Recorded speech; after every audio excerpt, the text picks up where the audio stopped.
This channel does not promote any violent, harmful, or illegal activities. All content provided by this channel is meant for an educational purpose only. আর উত্তর দিনাজপুর গুলিকাণ্ডে নতুন মোড় আপনাদেরকে জানিয়ে রাখি অভিযুক্ত সাজ্জাদ তাকে অস্ত্র দিয়েছিল কে জানেন বাংলাদেশের আব্দুলের বাড়ি বাংলাদেশের ঠাকুরগাঁও জেলায় দাবি সরকারি আইনজীবী 2019-এ আগ্নেয়াস্ত্র সহ আব্দুলকে গ্রেফতার করে পুলিশ 4 বছর জেল খাটার পর আব্দুলকে পুশব্যাকের নির্দেশ দেয় ইসলামপুর আদালত জেলেই সাজ্জাকের সঙ্গে আলাপ হয় আব্দুলের সেই বন্ধুত্বের খাতিরেই আব্দুলকে সাজ্জাক পালাতে সাহায্য করে বলে অভিযোগ তাই আব্দুলকে খুঁজে পেতে তার নামে 2 লক্ষ টাকা পুরস্কার ঘোষণা করেছে পুলিশ 8 মাস পর ফের ভারতে আব্দুল তবে কি আব্দুলকে বাংলাদেশে ফেরত পাঠানো হয়নি কিন্তু পুরস্কার ঘোষণা করে পুলিশের পোস্টারে আব্দুলের ঠিকানা গোয়ালপুকুর তবে কি গোয়ালপুকুরেই গা ঢাকা দিয়েছিল আব্দুল বাংলাদেশের নাগরিক ভারতের জেল চত্বরে পুলিশের নাকের ডগায় অথচ টেরই পেল না পুলিশ এই আসামিটা হচ্ছে একটা কেসে অ্যারেস্ট হয়েছিল 2019-এ ওর নাম হচ্ছে আবুল হোসেন এলাইস আবাল 14 ফরেনার্স অ্যাক্টে অ্যান্ড আর্মস অ্যাক্টে ওকে অ্যারেস্ট করে গোয়ালপুকুর থানা এখানে পাঠাইছিল ওকে 3 বছর কনভিকশন দিয়ে 50,000 টাকা ফাইন 2 ইয়ার্স আরও পানিশমেন্ট দিয়ে ওদেরকে পুশব্যাক করে দেওয়া হয় সে সময় এ অ্যাকিউজ সাজ্জাক আলম যে মেন অ্যাকিউজ আছে ও হচ্ছে 20/10/2019 তারিখে অ্যারেস্ট হয় কালকে এখানে কোর্টে ওর দেখা মানে কোর্টে হচ্ছে ওকে দেখেছে ওকে বুঝে যাচ্ছে কি ওর সঙ্গে ও কালকে কথাবার্তা করেছে সেই জন্য ওকে হচ্ছে এই কেসে ও সহযোগিতা করেছে ওকে ভাগানোর জন্য গোয়ালপুকুর অ্যাড্রেসটা ভুল একদম বাংলাদেশি তাকে 14 ফরেনার্স অ্যাক্টে অ্যারেস্টে নিয়ে এসেছিল তার কনভিকশনের আমার কাছে অর্ডারটাও আছে আচ্ছা বাংলার জেলগুলোতে কি হচ্ছে বলুন তো কখনো জঙ্গিরা তারা তাদের যে মডিউল সেই মডিউল চালাচ্ছে জেলের মধ্যে থেকে কখনো দেখা যাচ্ছে যারা জেল থেকে পালাচ্ছে তারা আগ্নেয়াস্ত্র জোগাড় করছে বাংলাদেশি অনুপ্রবেশকারীদের কাছ থেকে সেটাও এই জেলে বসেই এই পরপর ঘটনাগুলো থেকে মনেতে একটাই প্রশ্ন জাগছে যে বাংলার জেলে কি তাহলে দুর্নীতির আতুর ঘর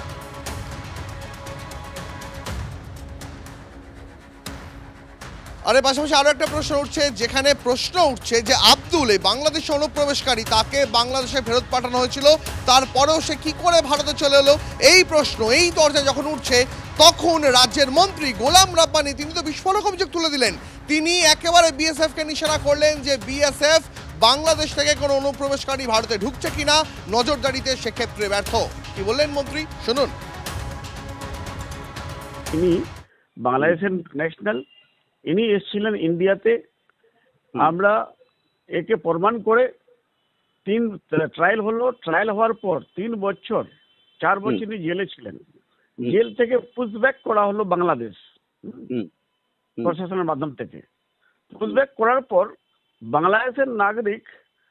বিএসএফ যেখানে মোতায়েন থাকছে বর্ডার এলাকাতে আমাদের ন্যাশনাল সিকিউরিটির জন্য আমাদের দেশের সুরক্ষার জন্য আমি অবাক হয়ে গেলাম যে বিএসএফ এর গাফলতির জন্য ওই লোকটা ইন্ডিয়াতে এসে কোর্টে কি করে ঢুকলো কোর্টে একটা আর্মস কি করে দিল এটা পুলিশ তদন্ত করছে যার জন্য এটা ন্যাশনাল বিএসএফ এর একটি গাফলতির জন্য এই লোকটা বাংলাদেশ থেকে এখানে এসে এটা কালকে সেদিন ঘটনাটা করেছে আবল আর এরা একসঙ্গে জেলে ছিল এটা প্ল্যানিং মাফিক করা হয়েছে এর পিছনে কোনো ষড়যন্ত্র আছে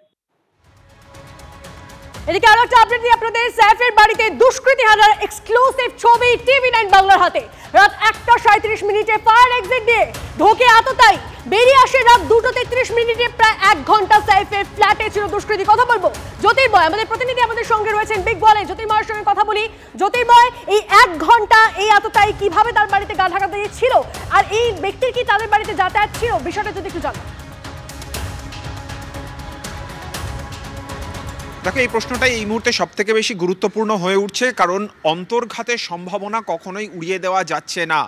এই ব্যক্তি প্রায় 8 ঘন্টার বেশি সময় তিনি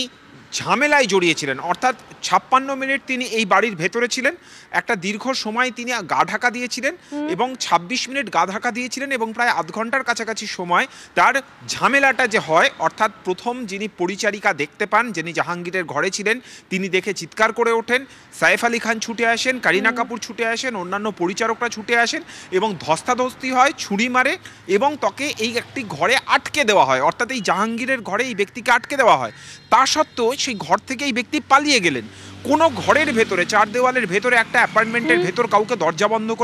করে দেওয়ার পর সে কিভাবে বেরিয়ে গেল সেখান থেকে, সেটা এখন সবথেকে বড় প্রশ্ন। অনেক ধন্যবাদ জ্যোতির্ময়, তোমাকে ধন্যবাদ রূপক, ধন্যবাদ আশিক, তোমাকেও আমাদেরকে আরো খবর দিচ্ছিলেন দীপ এবং চয়নিকা, তোমাদেরকেও অনেক অনেক ধন্যবাদ। পুরুলিয়ার রাইকা পাহাড় সংলগ্ন জঙ্গলেই লুকিয়ে আছে বাঘ, জানিয়ে দিল বন দপ্তর। আজ বাঘ ধরতে গিয়ে নাজেহাল বন দপ্তর। পুরুলিয়ার রাহামদা গ্রামে জাল দিয়ে ঘেরা হলো জঙ্গল। ভাড়ারি পাহাড়ে গতকাল 3 গরুর দেহাংশ উদ্ধার হয়। বন দপ্তরের দাবি বাঘ নয়, অন্য হিংস্র পশু শিকার 3 গরু। বাঘের আতঙ্কে ঘুম উড়েছে রাহামদা গ্রামের বাসিন্দাদের।